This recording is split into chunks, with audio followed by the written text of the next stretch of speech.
አምስት ሳይኖች እግዚአብሔር ለ2026 እያዘጋጀ መሆኑን የሚያሳዩ አምስት ሳይኖች እንደ ፈተና መስለው ነገር ግን ብሬክ ትሩ ለአንተ ላይፍን በጥሩ ሁኔታ የሚቀይሩ ነገሮች ማለት ነው። አንደኛ ኤቭሪቲንግ ኬያስ ኤቭሪቲንግ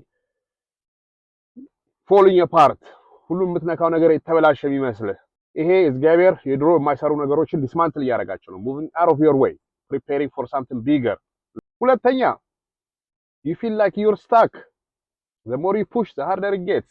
Everything you try, even you try harder, it feels like it's getting worse. So him again, the universe, God is showing you to surrender, to let go.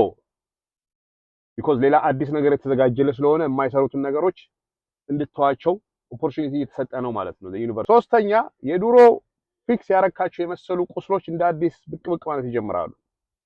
ኦሬዲ ተገላይ ያለው አለፈ ያልከው ፔን እንደ አዲስ ብቅ ብቅ እያለ ራሱ ማሳየት ይጀምራል። ይሄ ደግሞ ራሱ ማለት እግዚአብሔር አንዴ ዋንስ ኤንድ ፎር ኦል ሂል እንድታረግና ለአዲሱ ላይፍ እያዘጋጀ ነው ማለት ነው።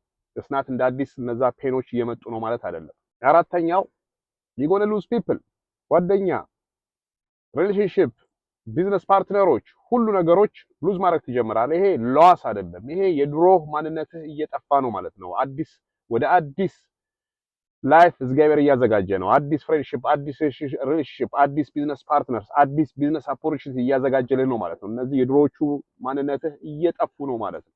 አምስተኛ is unexplained calmness. even though ይሁላ ኪያስ አሳለፈ even though you don't know what's going to happen next, unusual calmness ከተሰማህ that means there is something new coming. You just got to trust God. ማወቅ የለብህም every single thing happening.